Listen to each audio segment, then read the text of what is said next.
Elke jaar van 22 tot 28 September vier Suid-Afrika Nasionale Parkeweek. En dit bied vir alle Suid-Afrikaanse burgers gratis dag toegang om aan ons land se natuurlike skoonheid, kulturele erfenis te beleef en ook historiese plekke te gaan ontdek. Ek gesels nou met JP Louw, hoof van kommunikasie en ook woordvoerder van die Kruger Nasionale Park oor die 20ste Nasionale Parkeweek wat van dese week afgesluit het.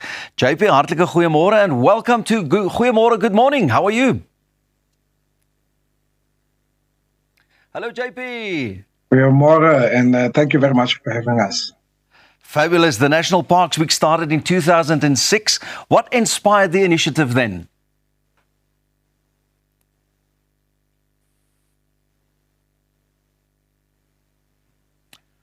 JP, is the view that our national parks are a heritage to South Africans all over. So what we're trying to do at National Parks Week is to make that they become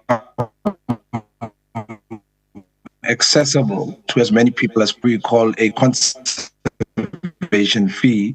We don't really call it an entrance fee because it's used towards the management of the parks themselves. So what we do during this time specifically for South Africans is to say it's Mahala Week, come and experience the national parks, both in terms of the natural and cultural heritage sites. That sounds fabulous, and I know the Kruger National Park is people love to go to the Kruger National Park, and I've heard some stories of the past week as well that you had to turn people away, or literally you had to, but you didn't, because everybody just wanted to come and say hi and visit the park.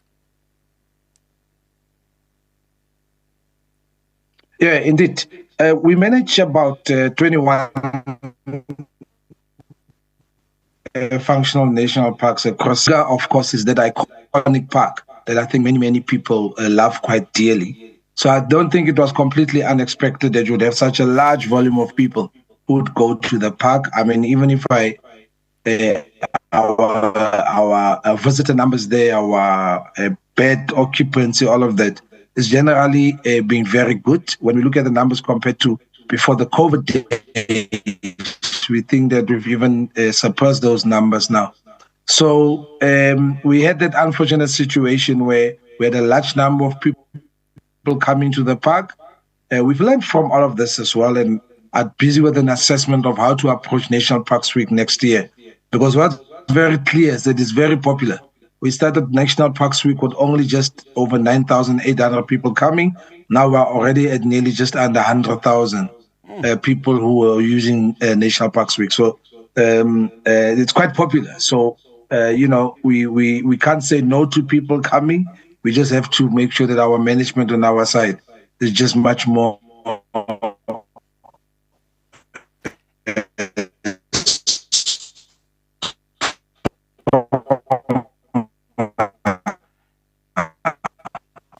in response to. It shows the popularity of how this helps people to experience the Kruger National Park for the first time.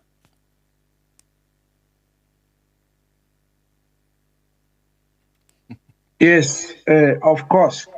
It provides that opportunity, certainly. And not just Kruger, by the way. Like I said, that we have other national parks as well. You have people that go to Golden Gate Highlands National Park. We have the Dinosaur Interpretive Center there, where we have the only dinosaur egg in the world. And we can confirm to you that in South Africa, we had dinosaurs like over 200 years ago, for example. There are many stories to be told in many national parks. Rock art, find rock art nearly a number of parks. We go to Mountain Zebra National Park as well.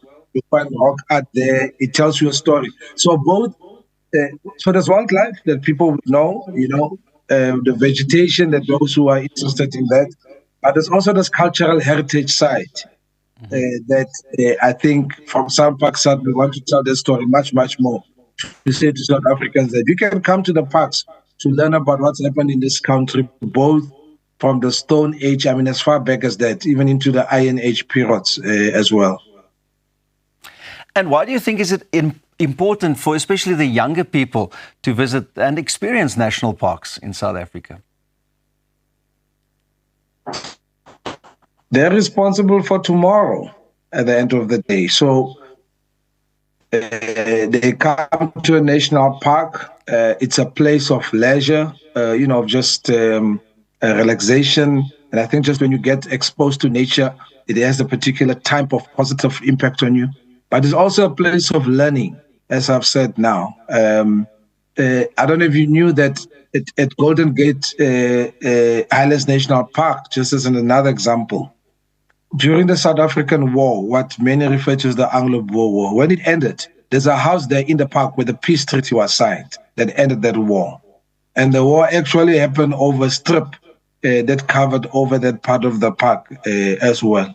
So there are many stories of those. Other people like these things about ghost stories. So there are all these other ghost stories we can tell you about some of our sites as well. So it's a place of learning.